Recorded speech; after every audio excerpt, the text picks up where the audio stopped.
टिप्पणी कर दी है कि ये फिल्म जो है वो वल्गर प्रोपोगेंडा के तहत है, और इस पर अनुपम खेर ने फिर कोट करते हुए कहा है कि ये लोग 1990 के दशक में जो त्रासदी हुई कश्मीरी पंडितों को, उसे भूल रहे हैं।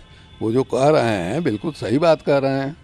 माने बाहर क्या देश के अंदर जो है आलोचना हुई है उस फिल्म की, ये ठीक है कि 1989-90 में जो वहाँ आतंकवाद की शुरुआत हुई, आतंकवाद के शिकार जो है पंडित लोग बने, लेकिन इसके बावजूद भी काफ़ी परिवार अभी अभी हाल तक माने घाटी में बसे रहे हैं पंडितों के परिवार। अब जाके जब से ये 370 ख़त्म हुआ और हमारे अमित शाह जी गृह मंत्री ने दावा किया कि हम कश्मीर ऑक्युपाइड जो इलाका है पाकिस्तान का, उसको हम अपने देश में मिला लेंगे, उसके बाद से ये फिर से शुरू हुआ है। और मैंने खुद जो वहाँ से पंडित निकले हैं, जो उस दरमियान नहीं निकले, अभी निकले हैं, उन लोगों ने बताया कि भाई हमको वहाँ कोई परेशानी नहीं थी, लेकिन हमारे पड़ोसी जो मुस्लिम परिवार के लोग थे उन लोगों ने कहा कि देखिए आप लोग चले जाइए, इसलिए कि आतंकवादी जो है वो हमको भी शिकार बना सकते हैं, आपको भी शिकार बना सकते हैं। तब लोग निकल रहे हैं, ये स्थिति है वहाँ। तो जिस ढंग से दिखाया गया है, क्योंकि उस आतंकवादी कार्रवाई में सिर्फ पंडित ही नहीं मारे गए हैं, वहाँ मुस्लिम भी बड़ी संख्या में मारे गए हैं। अगर हताहतों की संख्या जो है निकाली जाए तो जो 35,000 लोग मारे गए हैं, उसमें पंडितों की संख्या जो है 1/4 से ज़्यादा नहीं होगी, बाकी मुसलमान मारे गए हैं।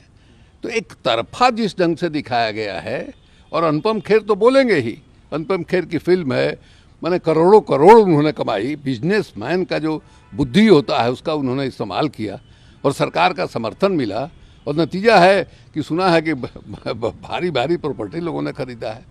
तो इसलिए अनुपम खेर कह रहे हैं, लेकिन ये बहुत ही गंदे किस्म का समाज में कटुता, घृणा, नफरत फैलाने का, क्योंकि हॉल से निकलने के बाद बहुत लोग जो है ने मुसलमान विरोधी नारा लगाया, ये खबर कई जगह से आई। तो ये स्थिति है वहाँ से। उन्होंने जो कहा है वो देश के अंदर जो बात हुई है लगभग उसी तरह की बात उन्होंने कही है। गोवा में फिल्म फेस्टिवल में नाविल लापिड ने कहा है कि कश्मीर फाइल्स जो है वो देश में एक वल्गर प्रोपोगेंडा के तहत दिखाई गई है। किस तरीके से बीजेपी इस बयान को देखती है? देखिए, बड़ा ही दुखद और दुर्भाग्यपूर्ण स्थिति है कि उच्चस्थ प्रतिष्ठा प्राप्त किए लोग के मुख से जब सत्य उजागर नहीं होता है और झूठ का प्रोपगंडा चलाना चाहते हैं, लोगों को बरगलाना चाहते हैं, कश्मीर की सच्चाई जब देश के सामने आया तो कुछ लोगों की परेशानी बढ़ गई। और ऐसे लोग जो कश्मीर के उस दुखद अवधि के दुखद पीरियड को ढक कर रखना चाहते हैं, अरे अब कश्मीर फाइल से तो अब आगे निकल चुका है इंडिया।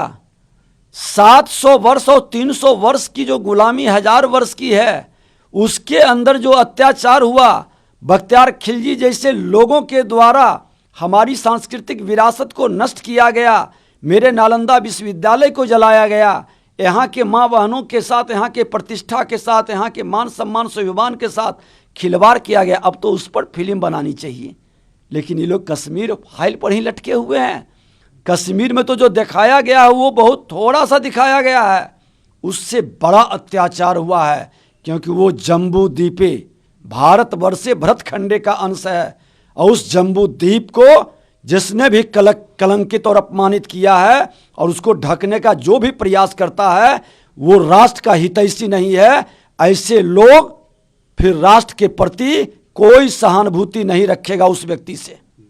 अनुपम खेर ने भी कमेंट किया है कि झूठ की ऊंचाई कितनी भी हो, ऊंची क्यों ना हो, सच के मुकाबले वो छोटी। अनुपम खेर पर भी बीजेपी से जुड़े होने की बात आरोप लगा। देखिए, अनुपम खेर और बहुत सारे ऐसे कलाकार बरसों बाद खुलकर राष्ट्रवाद के पथ पर सत्य को बोलने का हिम्मत जुटाते हैं।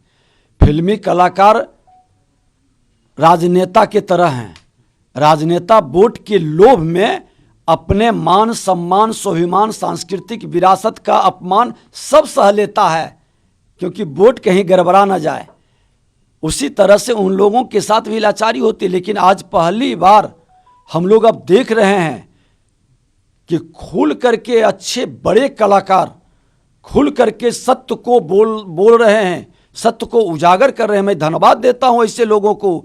लेकिन जो राष्ट्र के मान सम्मान स्वाभिमान के साथ गद्दारी करने का प्रयास करेंगे, जनता उस गद्दारों को कोई सम्मान नहीं करेगा। देखिए, कश्मीर फाइल्स हो या कश्मीर के मुद्दे हो, तो मुद्दों से ज़्यादा उसको बरगल बनाने का प्रयास किया जा रहा है, उसको प्रोपगंडा बनाने का प्रयास किया जा रहा है।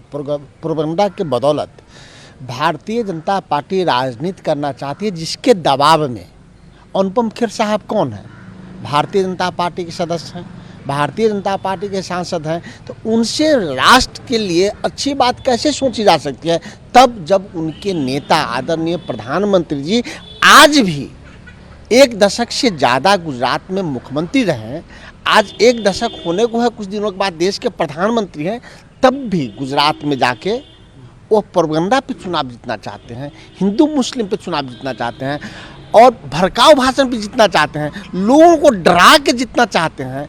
तो जिसके प्रधानमंत्री की ऐसी नीयत हो, उनके सांसद के कैसे नीयत होंगे वो सब जानता है।